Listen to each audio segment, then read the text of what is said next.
Liderança não tem nada a ver com cargo.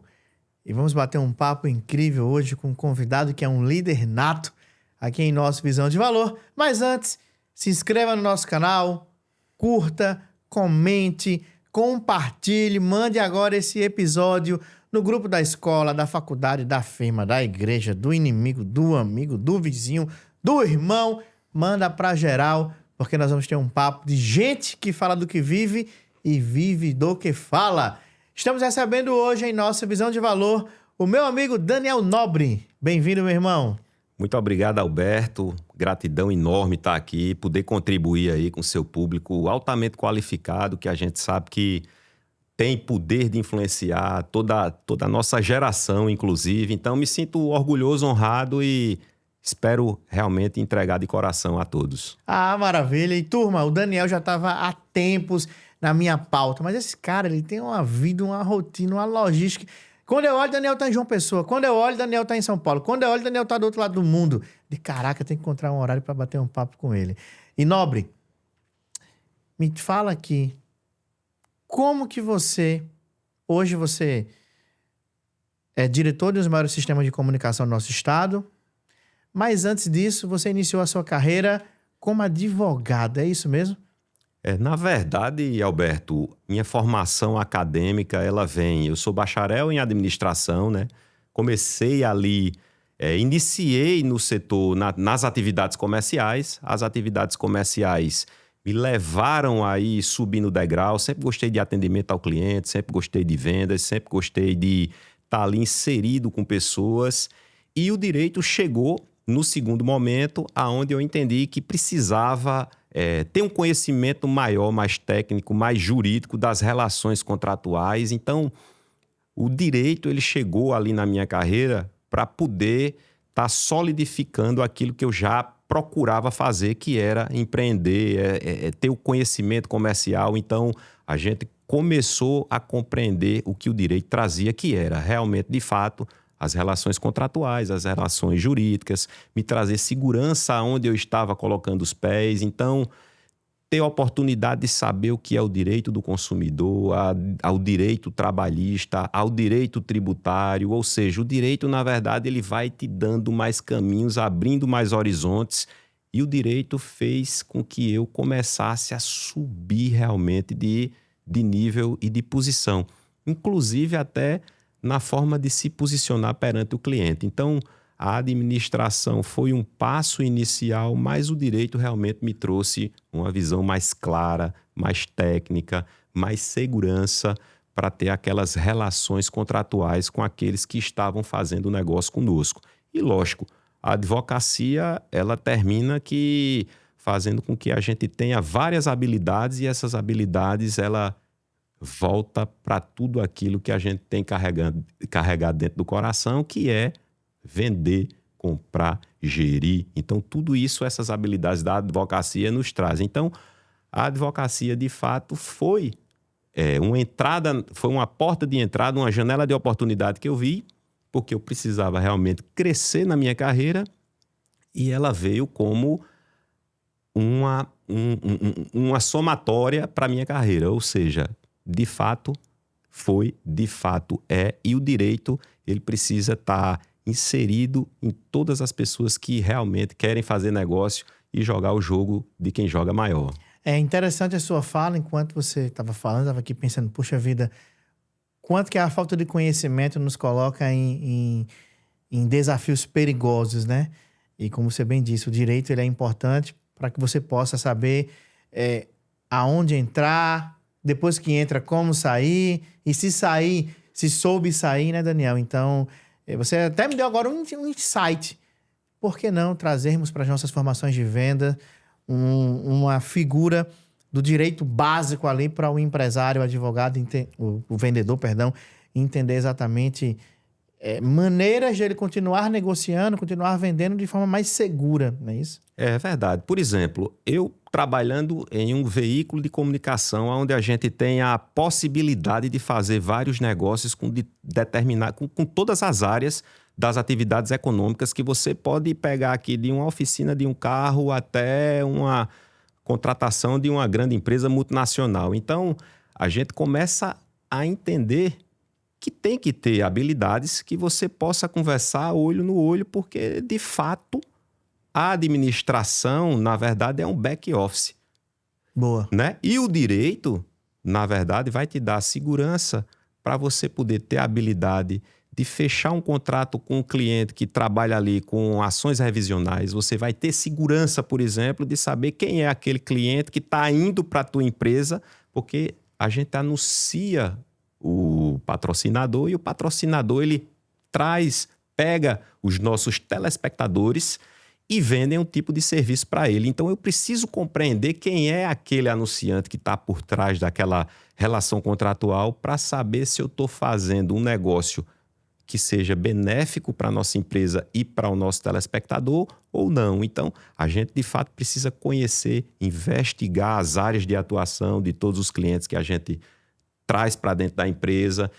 Tem também as questões de relações, além de contratuais, trabalhistas, que o empreendedor tem necessidade de conhecer e não conhece. Infelizmente, a gente tem um curso de administração que não fala muito do direito do trabalho. A gente tem um curso de administração que não fala absolutamente do direito tributário, que a gente precisa toda hora estar se reinventando, se reestruturando, fazendo planejamento tributário para estar ali mantendo margem. A gente que, meu produto, meu negócio não, que a gente trabalha com serviço, mas eu tenho vários clientes que ali está pecando porque está, às vezes, pagando uma tributação de forma equivocada. A gente já dá também, de certa forma, uma consultoria no jurídico, conversando com o cliente para poder vender. Ou seja, tem diversas habilidades que a gente faz por conta do direito, que a gente termina entregando aquele over delivery, né? Exatamente. Mas a curiosidade agora, Daniel, essa sua convicção, ela é muito forte. Quem está aqui do outro lado sente, né? A sua fala sempre muito incisiva. Mas sempre existiu essa convicção para querer fazer o direito? Ou cursando administração, se formou, bacharel? Curiosidade, a virada de chave para decidir fazer o curso de direito, qual foi? Alberto Marinho, eu sempre ouvi em casa que eu precisava fazer um curso muito bom. A gente aqui é muito reflexo dos nossos pais, ou das virtudes ou das frustrações. Na minha casa, meu pai engenheiro, minha mãe médica, meu irmão mais velho médico, muito bem sucedido, e eu no curso de administração, minha mãe, assim, o filho do meio, minha mãe sempre, eu acho que pela falta de conhecimento em negócio, ela tentou me blindar ali, querendo me inserir ali para um curso de direito. Mas assim, eu sempre gostei da área comercial, da área do business e nunca quis fazer, por exemplo, medicina, que de certa forma houve uma tentativa de influência, mas eu nunca quis partir para essa influência. Ou seja, eu acho que a virada de chave foi as minhas idas e vindas para São Paulo, visitando a agência, visitando o representante, visitando o cliente, visitando veículos, emissoras. E conversando com aquelas pessoas, eu tinha, assim, uma certa dificuldade em compreender o que aquelas pessoas falavam pelo nível que a gente vai conversando com as pessoas e vai sentindo o nível de educação que vai subindo.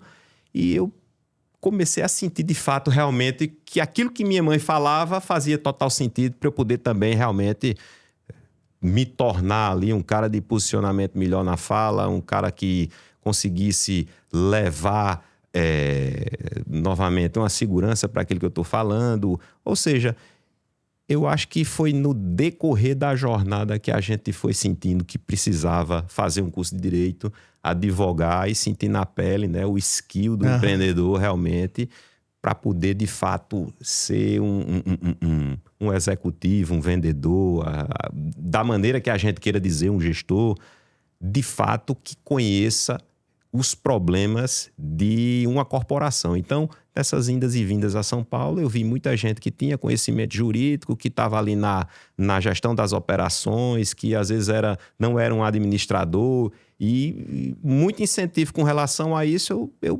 decidi fazer assim, e foi de uma hora para outra, bati lá na universidade, fui de fato Já prestei vestibular, já entrei, já fui. No 8º período também já peguei A OAB. a OAB e, assim, acho que o direito já fazia realmente parte de mim. Tive influências de alguns amigos, bons advogados que já estavam crescendo na carreira, participando de Código de Processo Civil. Ou seja, eu acho que foi o ambiente também que foi transformando, o ambiente, né, Daniel? É. Então, a parte de dar repertório é importante, né? Então, você percebendo que precisava ter essa força, você vai buscar repertório através do direito. E hoje, como diretor comercial desse grande sistema de comunicação, que é o sistema Arapuã, quantos anos de mercado, Arapuã, já? O sistema como um todo? Arapuã tem mais de 40 anos. Acho que tem uns 50 a 60 anos a rádio. Foi para a gestão do atual presidente João Gregório em 1998. E de lá para cá foi só uma ladeira. Após uma subida, as pessoas falam que tem sempre uma descida, mas na nossa pegada de crescimento, sempre após uma subida, tem sempre uma nova subida, porque o nosso caminho é para o céu. Então, a gente só precisa ir compreendendo isso para a gente poder subir. Então, essa pegada comercial, diretor comercial, que inclusive eu passei muito tempo fazendo essa operação comercial. Eu tô lá há mais de 20 anos fazendo essa operação atuando lá dentro, né? Efetivamente, trazendo o oxigênio que a empresa tanto precisa, que é a parte da venda, né? A parte da venda, na verdade, é o coração, é 80% do negócio. Sem ele, 80% eu tô sendo aqui generoso, mas assim, se não houver a operação de venda, se não tiver venda, não existe nem empresa. Então, primeiro a gente aprende que precisa vender para depois construir algo para entregar o serviço. Então, sem a venda, não vai ter conteúdo, não vai ter como pagar jornalista, não vai ter como pagar a equipe para estar na rua capturando imagens, não tem condição nenhuma, porque tudo vem a partir da venda. E a partir da venda a gente começa a entender que qualquer empresa depende desse departamento. Então a gente procura zelar todos aqueles que estão lá fazendo esse sacerdócio que é gratificante demais, né? Trabalhar com vendas. Acredito que nesses 20 anos você já se deparou com vários clientes que eram pequenos e que através das soluções de vocês puderam ter mais visibilidade, ter mais pujança nesse mercado aí. E tem alguém, uma história, um cliente ou um fato, Daniel, que tenha te marcado nessa sua jornada dentro do sistema Arapuã, nesse aspecto? Tem vários que começaram assim, inclusive comigo, na mesma jornada. E, por exemplo, eu tenho amigos que eram do balcão ali da operação de uma empresa de representação e hoje é uma grande empresa de representação que fatura vários múltiplos milhões entregando mídia para o Brasil todo. Tenho vários exemplos, vários cases de clientes, por exemplo. Tenho clientes aqui que começou como ambulante, por exemplo, trabalhando de forma na informalidade, de forma autônoma e ali na batalha, na luta, começou a gente fazendo a abertura de negociações para o cara cair dentro da televisão e da televisão e rádio impulsionar ele. E hoje tem rede de lojas. Então, a gente tem grandes exemplos lá dentro que eu posso passar aqui horas mencionando, mas assim, tem muitos, eu não quero mencionar um porque um outro pode ficar aí um pouco enciumado, mas tem vários, né? Isso vários, é gratificante, né, vários Nobre? gratificantes, como eu tenho também amigos que começaram dentro da televisão, por exemplo, da rede, trabalhando ali como executivo, como eu comecei também, batendo em porta, e hoje é um grande diretor, né? Eu tenho um diretor de rede hoje, da Rede Bandeirantes de Comunicação, que hoje ele é meu amigo, começou ali, começamos ali naquela mesma pegada, naquele mesmo período. Ou seja, vários e vários cases que a gente consegue observar que a construção da carreira, da jornada, acreditando e assim, a hora vai chegando, mas a gente precisa estar sempre preparado, porque o caminho, ele é você ir subindo de glória em glória. A gente precisa ir desfrutando dessa jornada, né? É igual a uma operação aqui de uma construção de um prédio, por exemplo. Você primeiro vai comprar o terreno, depois vai ver a viabilidade de construir, depois vai ver se a operação tem ROI e desde Desde o início da compra de um terreno até a entrega de um prédio já passou aí, no mínimo 6, 7 anos. Ou seja, se você não curtir a jornada, se curtir só o topo ali, realmente você vai ter dificuldade em estar feliz, em curtir o processo. Então, eu vejo isso, Alberto, eu vejo grandes empreendedores aqui na nossa região, na Paraíba, vejo muitos que tiveram coragem, né? Faltou conhecimento, mas pela coragem, por acreditar no empreendedorismo, cresceu. Vi pessoas que saiu do nada, como eu falei, trabalhando de ambulante e teve coragem, foi para a mídia e hoje tem rede de lojas, inclusive na Paraíba inteira. Ou seja, vi muita gente crescer, vi muita gente prosperar nessa nossa caminhada. Maravilha, isso é muito bacana porque traz aquilo que eu falei, né? É gratificante, né, Daniel? Agora uma outra curiosidade, Nobre. A área comercial, ela por si só, já é um desafio, uma luta de egos. O vendedor, ele é competitivo, o vendedor, ele gosta da disputa, ele é agressivo, ele vai... Só que eu percebo que você atua num jogo onde você tem um outro lado, que é, entre aspas, o artista, o profissional da mídia, o cara que tá... Curiosidade, como que o líder Daniel coordena, lidera, interage nesses dois universos que o ego acaba sendo um protagonista em algum momento, Daniel? Aí é onde mora o perigo de qualquer empresa, qualquer negócio, qualquer corporação, família, qualquer unidade, né? Eu costumo dizer o seguinte: a gente precisa andar em unidade e linguagem. Boa, né? Gostei. A unidade e linguagem. O que é andar em unidade? Andar em unidade é tá todo mundo junto. Por exemplo, eu tenho aqui um saco de batatas com 300 batatas. As batatas estão em unidade. Só que se eu rasgar o fundo do saco de batata, cada batata vai cair para um lado e cada uma vai dispersar para outro lado. Se eu pegar esse saco de batata, descascar as batatas, cozinhar, machucar e fizer um purê de batatas, aí sim essas batatas não vão ter como estar uma para cada lado. Então, a unidade e a linguagem é mais ou menos essa compreensão que eu tenho em estar todo mundo na mesma linguagem, na mesma unidade, na mesma linguagem, para que o ego não atrapalhe. Eu estou falando apenas de um setor comercial, por exemplo. Mas, assim, falando de empresa, a gente tem diversos setores dentro da empresa, né? Hoje, nós somos um ecossistema, uma holding de empresas de comunicação, onde a gente tem 9 emissoras de rádio, nós temos 2 emissoras de televisão, nós temos um portal de notícia, nós temos ali várias contas no digital, nós temos streaming, nós temos aí uma entrega grande também no digital, onde a gente faz um complexo grande para poder entregar conteúdo. Então, é de muita responsabilidade, a gente precisa gerir muita gente para que a gente não saia dessa unidade de linguagem, entende? E, às vezes, o ego tira alguém do circuito, porque, às vezes, algumas pessoas acham que é maior do que o todo. E isso é muito difícil lidar. Falando de Sistema Arapuã, por exemplo, você vê que você precisa manter conteúdo, formar opinião, trazer patrocinador, dar retorno, né? Dar ROI ao patrocinador. Então, se eu tiver o ego ali inflado, eu vou terminar atrapalhando minha operação e isso vai trazer resultado negativo. Então, para gerir isso, Alberto, para gerir ego, realmente tem a melhor frase que eu ouvi na minha vida é que ego é igual a boca e a gente precisa lavar todos os dias antes de sair de casa, porque se a gente deixar o coração cheio de ego, a gente termina atrapalhando os resultados da nossa operação, da nossa empresa. Então... Excelente, gostei dessa daí. Ego é igual a boca. Gostei. Tem que lavar todos os dias antes de sair de casa. Gostei.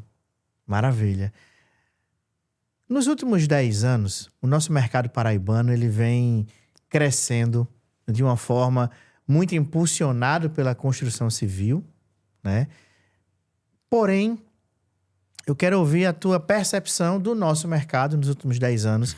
Você que está ali sempre nessa ponte aérea com os grandes centros, né? Você viaja aí para várias grandes capitais para poder fazer negócios, trazer negócios.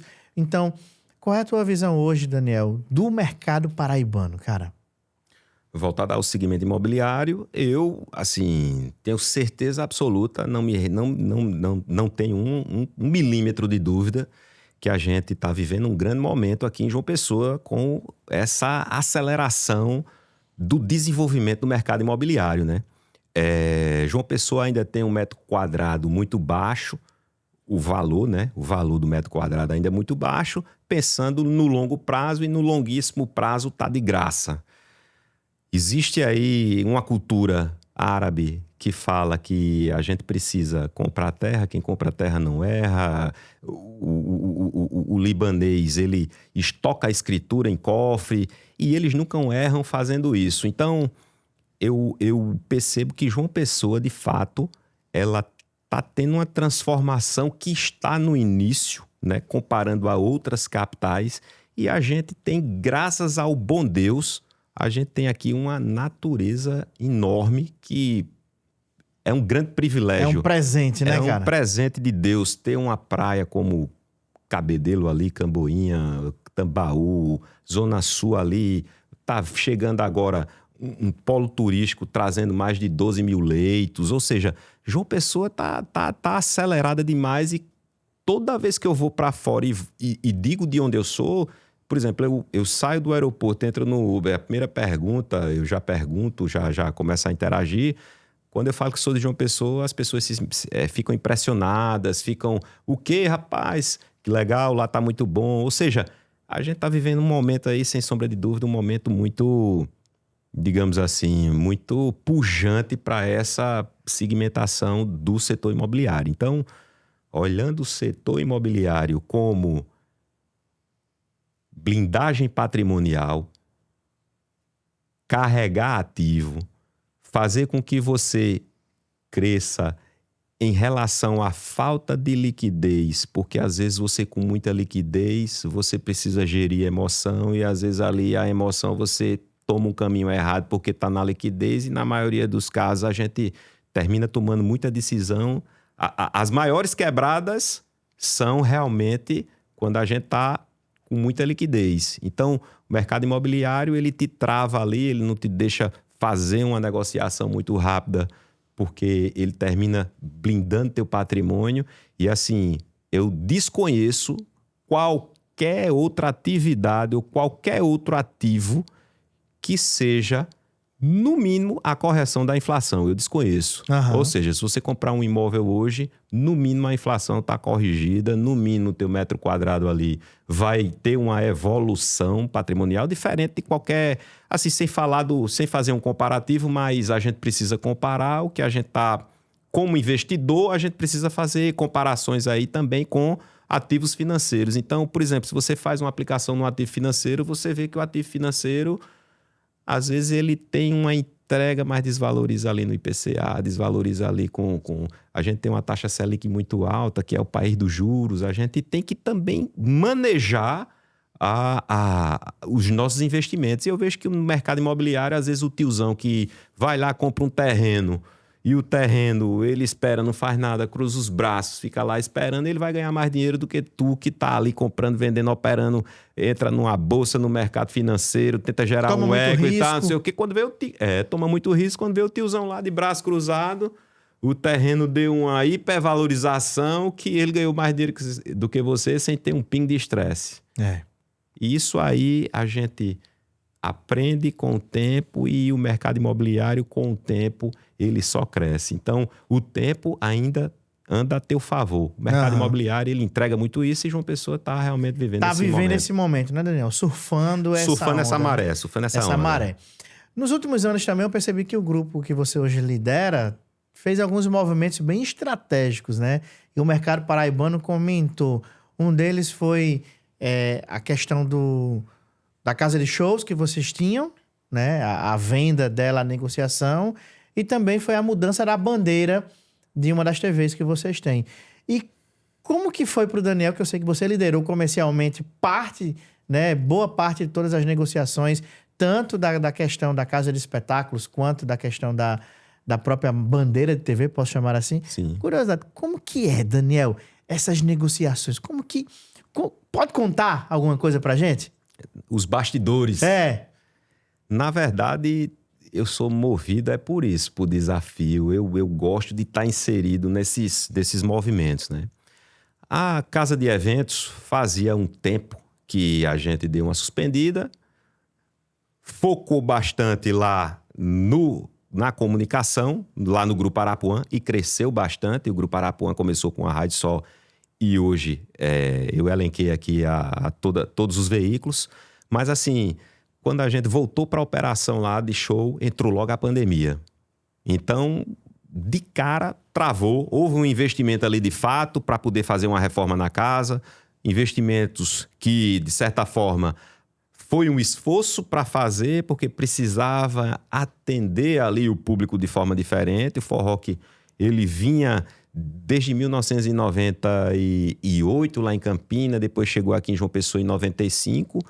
E aí, com essa parada, tentou voltar ali na pandemia. A pandemia, todo mundo fechou a operação de casas de evento e ali ficou parado. E ali, um carregamento de ativo, né? Que a gente volta para o mercado imobiliário. Carregando um ativo ali, todo ativo tem que carregar com despesas e tal. Então, o que é que a gente pensou? Fazer uma negociação, obviamente uma área daquela que a cidade já cresceu. O bairro de Manaíra é o bairro que tem o maior adensamento aqui da nossa cidade, o maior PIB, as maiores concentrações de renda está ali dentro de Manaíra. Então, nós temos um terreno ali de 3 hectares na saída de Manaíra. Então, surgiu uma oportunidade, não faço reservas porque foi público, todo mundo viu. Com a Avan surgiu a possibilidade, só que a Avan fechou um negócio lá em Natal e naquele negócio em Natal também com o mesmo proprietário do terreno daqui, então não deu para a gente ali, que eu tenho certeza absoluta que Deus preparou um negócio muito maior para a gente e às vezes a gente fica agoniado tentando assim, imprensar e ir para cima, mas Deus quando prepara a gente, prepara para algo muito maior e muito melhor. Surgiu a oportunidade aí dessas redes de atacarejo. Eu liguei, no tempo eu estava muito em operações ali na Bolsa, muito em cima ali, o mercado estava indo bem, eu liguei para o RI, que é a relação com o investidor. Liguei para o RI do Mix Mateus, porque eu tive a oportunidade, eu participava de um clube de investimentos que tinha lá um papo de corredor, que trazia os CEOs das empresas e dizia qual era o plano de investimento, porque realmente os caras queriam fazer uma captação maior para, quando entrar numa oferta pública, aí realmente a captação ser alta. Uhum. Eu vi esse movimento no Mix Mateus aqui no Nordeste, Opa. né? E eu liguei lá, né? Eu vi o CEO falando no papo de corredor, que é o Wilson Mateus, vi que ele estava querendo fazer um IPO e nesse IPO, logo de cara, ele captou 4 bi no mercado. Aí eu liguei para lá, para o RI, falei com a pessoa lá me atendeu super bem e me passou para uma assessora de imprensa. Opa! Que caiu no colo, assim, de ser uma pessoa do nosso segmento. Aí eu já liguei para a assessora de imprensa, ela já me passou para o contato do cara que já fazia essas intermediações de aquisição e de locação de áreas. A gente já partiu para cima, já começamos a conversar. Também chegou outro grupo, porque esse outro grupo que a gente terminou fechando é um grupo que tem, assim, de certa forma, uma grande experiência nesse setor. Na verdade, os caras venderam uma mega operação gigante por mais de $1 bilhão em 2010. Caraca! Então, eu tive a oportunidade de sentar com seu Estevão, né, que é um presidente do grupo, um senhor super humilde, super simples, chegou lá na TV para conversar comigo, com o João Gregório, com o Otaciano, chegou lá com o irmão dele e com o corretor. E eu achava que era, assim, eu não sabia que seu Estevão era o proprietário dessa grande rede, né? E, enfim, sentando com o seu Estevão, ele já deu uma proposta lá. Aquela proposta, ele deu na canela, aquela proposta, um expert aí em aquisição, né? de área, um negociador do segmento atacadista de alimento, negocia, tem shopping, tem várias empresas, desenvolve cidades, bairros, ou seja, logo de cara ele já chegou, já deu a proposta, já pediu escritura para fazer o negócio, bem acelerado, aí a gente começou a também ir negociando, chegamos ao valor que nós queríamos, apesar de, assim, ter uma aproximação muito forte e chegar muito próximo ao Mix Mateus.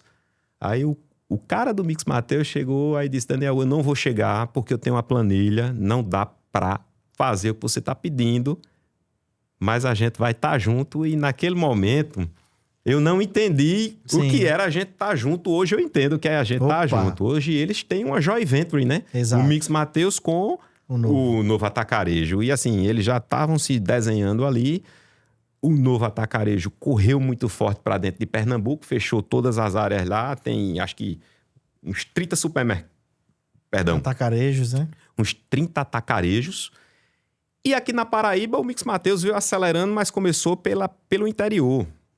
Veio com Guarabira, veio com Souza, veio com Patos, veio Campina Grande para poder chegar em João Pessoa. Quando chegou em João Pessoa, as áreas já estavam já mapeadas e assim, Pernambuco também muito mapeado, valor agregado de área muito alta, e aí a gente terminou vendo que aquela operação era para construir essa joint venture.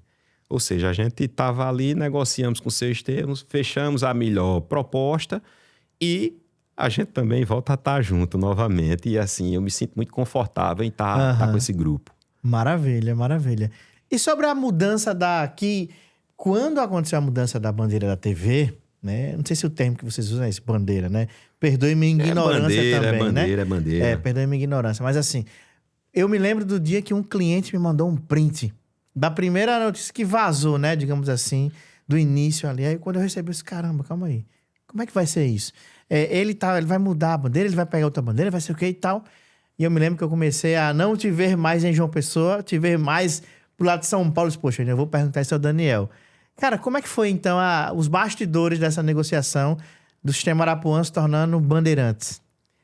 É uma história de outro podcast, mas eu vou tentar resumir de forma bem objetiva, né? Na verdade, existiu-se aí conversas anteriores, muito tempo visitando, batendo na porta, falei com vários diretores, o próprio João Gregório também, já fizemos um pré-contrato com eles há tempos atrás, então já tinha uma paquera muito grande há mais de 10 anos, 15 anos. E toda vez que chegava lá na cara do gol para a gente fazer o contrato, a turma ia lá e renovava o contrato com o antigo afiliado. E aí o que foi que aconteceu? Surgiu uma janela. E essa janela, quando ela abriu, Augusto Correia Lima, que é nosso diretor da rede Band Norte-Nordeste, ligou e disse, rapaz, vem aqui agora, é a hora. E a gente aí achou que era mais uma manobra ou alguma forma de ser usado como cavalo de batalha. Eu acho que às vezes na negociação a gente termina ficando muito calejado e a gente precisa ter fé também, acreditar. E a gente disse, não, a gente vai, vamos conversar, quer conversar onde? Rapaz, amanhã. Amanhã a gente conversa lá no restaurante, naquele restaurante ali na Avenida Bandeirantes, em São Paulo, Rancho do Português. Opa. Rancho do Português. Vamos lá que eu vou levar lá a diretora de rede, eu já tinha conversado com ela, um grande amigo meu que era da Rede TV, Henrique Collor, foi diretor lá e tal, foi para Bandeirantes, me apresentou a Amanda Andrade, que a Amanda Andrade era uma pessoa que era daqui de Recife, da TV Tribuna, chegou lá na Band e já foi ser diretora de rede. E aí conversei com ela e passou 2 anos aquela conversa, uma conversa esquentava, ficava morna. E aí Augusto, quando disse, marquei com ela, com uma menina lá que faz os contratos e eu tô indo também. Aí eu peguei... Eu e João, vamos lá e vamos ver a conversa qual é. Chegou lá na conversa, a gente tá realmente abrindo a janela, Augusto tá trazendo aí, respaldando vocês, a gente quer mudar de bandeira, porque a Band entende que quer fazer um trabalho com afiliados que são player, que realmente vive dessa atividade econômica, até porque a gente tem lá um player que trabalha noutra atividade econômica, que o negócio deles são muito maiores do que o que ele atua. Eles pensavam uma coisa e depois as atividades econômicas dele cresceu para outro setor e tal. E aí a gente já foi para cima fazendo pré-contrato e aí começou a fazer aquela minuta de 6 meses, aquela minuta Caraca. que vai. Aí vem, volta no direito, ó. Volta no direito, né? A gente começa a ler, aí começa a botar uma vírgula aqui, uma palavra aqui, aí tira isso, bota isso. Passamos aí esse período de fechamento, realmente, eu acho que uns 6 meses trabalhando para poder fazer essa mudança de bandeira. E assim, a todo momento, de forma silenciosa, para que realmente desse certo e não fosse, de fato, o que acontecia no passado, nesses 10, 15 anos que a gente passou aí nessa paquera e namorando. Eu, quando entrava na Band, eu entrava sonhando ali. Meu Deus, eu queria ser Band, eu queria vender Band. Band tem um time comercial aqui que os caras são bravos demais na venda. Os caras, quando entram, não perdem negociação. Às vezes o cara não é melhor aqui no índice de audiência, mas na entrega comercial os caras são fortes. Então, aquela pegada da Band, eu tinha muita vontade. Eu ia ali no Morumbi, quando eu entrava dentro daquela empresa, eu quero ser Band. Eu quero... Arapuã é a cara da Band. O Johnny Saad, que é o presidente do Grupo Bandeirantes, ama a rádio, ama fazer rádio, a gente também ama fazer rádio. Então, a cultura deles é muito parecida com a nossa. Rapaz, foi um casamento muito bom, agregou bastante. A TV Arapuã, por si só, ela já entregava uma grade comercial local, que a gente fazia uma programação que mexia com as pessoas em João Pessoa. A gente conseguia trazer realmente o DNA de João Pessoa para fora, conseguia colocar assim, a programação no DNA de João Pessoa, mas a gente precisava de uma bandeira para poder rampar um pouco, porque a grade de programação, como o custo de conteúdo é alto, a gente precisa também trazer uma rede para poder entregar. Então a Band chegou ali no momento que a gente já estava profissional, já tinha aprendido, a jornada foi realmente uma fase para a gente conhecer, para estar preparado e estar ali pronto no lugar certo, na hora certa. Então a Band chegou trazendo tudo isso. Para a Band também foi muito bom, porque agregar uma bandeira no grupo como Arapuã um grupo que vive de televisão, um grupo que vive de rádio, de comunicação, de influenciar a gente, foi 100% e o casamento foi perfeito e a gente aqui, eles lá, a gente está muito satisfeito. E hoje a gente vem vendendo projetos, né, junto com a Bandeirantes, que a gente está entregando nacionalmente. Ou seja, o São João de Campina Grande, a gente fala para todo o Brasil, essa repercussão de João Pessoa para fora, a gente está toda hora levando a Paraíba para o jornalismo da Band, no Jornal da Band, nacionalizando o nome, trazendo, por exemplo, a equipe do Band News FM, a gente trouxe agora no São João, fazendo com que eles saiam de dentro da operação lá de São Paulo e conheçam um pouco mais a cultura do Nordeste, a cultura de João Pessoa. Ou seja, excelente, o casamento foi perfeito, a gente precisa conversar os pormenores em outra oportunidade, mas assim, foi muito bom, muito bacana. Eu sou movido por isso, por desafio, e eu sou feliz assim e gosto de fazer esse movimento que a gente faz. Maravilha. E falando em desafios, eu me lembro quando a mudança da bandeira existe, de um café que nós tomamos, na época a Band News FM começou a ser operada por vocês também, né? Porque nós falamos aí, tanto a Band TV quanto a Band FM hoje está dentro do grupo Arapuã, né?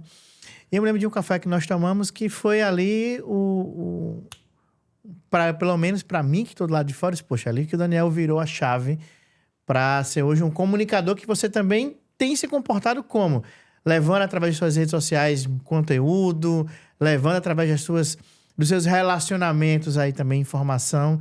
E como que foi, e como que está sendo, na verdade, tocar o Papo Nobre, Daniel? Na verdade, o Papo Nobre surgiu através de uma conversa muito informal ali naquele café da manhã no bar.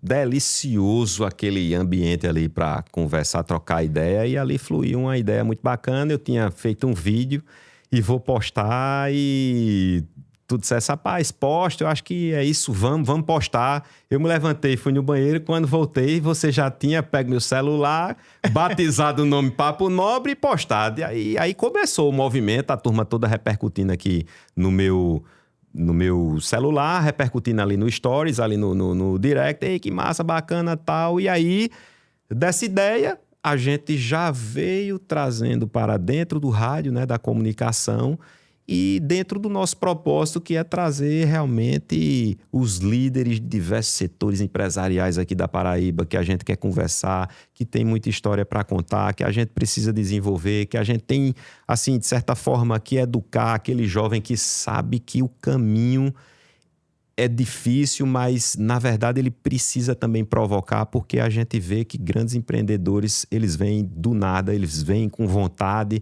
e são fazedores de dinheiro. Então, eu trago o Papo Nobre para que as oportunidades dos empreendedores sejam levadas àquelas pessoas que precisam realmente ouvir e ser encorajadas também, porque às vezes a gente tem uma influência do passado das pessoas que às vezes receberam as informações de seus pais dizendo assim, meu filho estude, tem um bom emprego, né? Você precisa de um bom emprego. E a gente vem se transformando e vendo que o caminho também do empreendedorismo é um caminho da transformação. A gente transforma as pessoas se multiplicam através disso, né? E o empreendedor, ele gera renda, gera tributo, gera tudo. A mola mestre de um país, de uma nação, é o empreendedorismo. Então, a gente tem a função e a obrigação de encorajar, apesar de ter uma cultura muito ainda tradicional, voltada a um emprego público, que isso é algo que me preocupa bastante, as pessoas quererem, sabe, estar ali atrelada a algo que seja mais fácil, e isso aí a gente precisa romper. Atalhos, né? Buscando atalho, a gente precisa romper essa cultura e fazer com que cada vez mais esses jovens cheguem com coragem e ver que é aquele cidadão que começou a vender óculos ali no isopor, tem uma rede de lojas, né? Começou sem conhecimento nenhum, mas teve a coragem e Deus foi abençoando e ele foi vendendo e através das vendas a vida dele mudou, porque quem vende, vence. Quem vende, vence. E falando em vendas, Daniel, eu, no período da pandemia, assim como você, eu sou movido por desafios, eu acredito que um vendedor que não é apaixonado por desafios, ele não está tendo bons resultados, né? O que move um vendedor são os desafios. Perfeito. E na época da pandemia, eu entrei no elevador, moro no 11º andar, a garagem no S2, e aí eu gravei um vídeo, postei. Segundo dia, gravei mais um vídeo, postei. E assim eu fiz por 8 dias consecutivos. Só que no 7º dia, Nobre, eu já mandei um dica de elevador do Marinho. Do nada. Eu disse, caraca, isso aqui... modesta parte, eu sou bom de algumas visões aí de nome. Eu disse, poxa, isso aqui dá um produto bacana. Pois bem... Quando eu menos espero, o diretor da Sombras, o Valber Santos, nosso amigo em comum, me liga e fala, Alberto, eu quero contratar umas dicas exclusivas para a Sombras. Tá de parabéns, o vídeo direto ao ponto, sem arrudeio. É isso aí que eu preciso para engajar a equipe. Já fez a validação, né? Já validou e eu disse, opa, agora virou um negócio. E aí eu comprei um microfone lapela, porque o que era antes despretensiosamente um vídeo qualquer, se tornou agora um negócio. Eu disse, poxa, eu vou entregar com qualidade. Pois bem, comecei a gravar, o síndico do prédio liga para minha esposa, semanas depois fala, de Clécia, tá tudo bem com o Alberto? Porque ele entra no elevador, tá todos os porteiros comentando, ele entra, sai, volta, fala, tal. Ela disse, não, seu João, é o trabalho dele, esse trabalho dele. Ela mostrou um dos vídeos, ele até me mandou uma mensagem, pô, continua que eu tô gostando. E aí, Daniel, eu decidi reunir nesse livro, Dica de Elevador do Marinho, as 30 dicas que viralizaram. E muito mais do que trazer apenas a dica, eu resolvi trazer um plano de ação. E esse livro, para minha alegria, assim como foi, Daniel, as dicas, já se tornou um manual. Várias e várias empresas têm adquirido esse livro para presentear o time de vendas com dicas práticas. Por exemplo, vou fazer uma dinâmica. Quando você falar para, eu paro. Pare. Deixa eu fazer aqui. Dica 11. A sua imagem conta. Nem só de trabalho vive o homem, mas cuidado. Tudo transmite credibilidade. Pense antes de postar. E aqui eu trago um plano de ação te orientando como seguir essa dica. E a cada dica são planos, caminhos, estratégias para que você possa aumentar o resultado. Eu quero te presentear com esse exemplar. Eu agradeço demais e tudo aquilo que a gente conversou, você está traduzindo aqui nesse livro, né? O plano de ação, que é o empreendedor. É criar uma estratégia, um produto e validar. E você validou esse livro aqui com um grande cliente, que é o Grupo Sombras, né? Então, é isso, Marinho. A gente tem que fazer isso, tem que estar incentivando. Isso aqui eu vi recentemente que nós temos que plantar essa semente aqui, porque na maioria das vezes a gente é esquecido. Com 40 anos, a gente não sabe nem quem são os nossos bisavós, tataravós. Então, quando a gente planta essa semente aqui, deixa um legado, realmente a gente mostra aqui na Terra, colocou aqui mostrando para que veio. Ou seja, tá de parabéns, né? Eu sei que isso aqui é muito valioso, mas mais valioso ainda é a forma de você estar encorajando as pessoas a criar produto de uma forma bem prática, simples e validando com o cliente que já está junto com você. Às vezes a gente tem um monstro de dificuldade, mas não bota esses planos em ação. Ou seja, é fazer e vender. Quem vende, vence, tá aí, validou, fez, vendeu e tá de parabéns. E muito obrigado aqui. Com certeza eu vou estar usando e vou levar lá para a equipe para todo dia a gente abrir aqui. Maravilha, maravilha. Daniel, a cada episódio eu busco sempre deixar o convidado o mais à vontade possível, porque tem que ser visceral, né? O conteúdo. E o que você tem entregado nesse nosso episódio de hoje aqui, eu percebo que de fato, é de dentro para fora. Muito mais do que ter uma pauta definida, montada, perguntas bem elaboradas e tudo mais. É que o convidado possa fazer o que você fez aqui, cara. Entregar de dentro para fora. Muito, muito obrigado. Passaremos horas e horas e horas conversando, tendo uma boa visão de valor, com um bom papo nobre, né? Mas nessa temporada eu decidi terminar cada episódio com uma dinâmica bem bacana. Você que é da TV, com certeza já foi impactado, vai se lembrar bem daquele plantão da Rede Globo, que é aquela mensagem que vem, todo mundo para assistir, para ouvir. E eu quero provocá-lo a fazer também o nosso plantão Visão de Valor. Imagine que o que você vai falar agora, Daniel, as 8 bilhões de pessoas no mundo irão parar para ouvi-lo. Qual mensagem você passaria nesse vídeo, nesse plantão Visão de Valor? Mas antes de você falar, pensa mais um pouquinho, eu tenho só um recado aqui e a gente volta já para o nosso plantão. Você que está participando do nosso Visão de Valor, curta, comente, compartilhe, se inscreva no nosso canal, fique atento aos nossos próximos episódios. Está chegando agora pela primeira vez, tem muito episódio bacana postado, compartilhado, especialmente para você. E já imaginou ter a tua história contada aqui no nosso Visão de Valor? Que tal? Que tal? Manda um direct agora mesmo para mim no Instagram, albertomarinho.vendas, contando um pouquinho da tua história e quem sabe você não vai estar aqui como nosso entrevistado, trazendo a sua visão de valor. E vamos agora para o nosso plantão com ele, Daniel Nobre, com a mensagem. Foca na eternidade. Foca na eternidade. Nós somos a imagem e a semelhança de Deus aqui na Terra e a gente tem um período muito curto. A gente, no máximo aqui, a média de vida é 77, segundo o IBGE. Segundo o IBGE, 77, 80 anos. Então, foca na eternidade. Fica sabendo aí que nada pode te parar. Não curva tua cabeça para ninguém. Tu és um leão da tribo de Judá.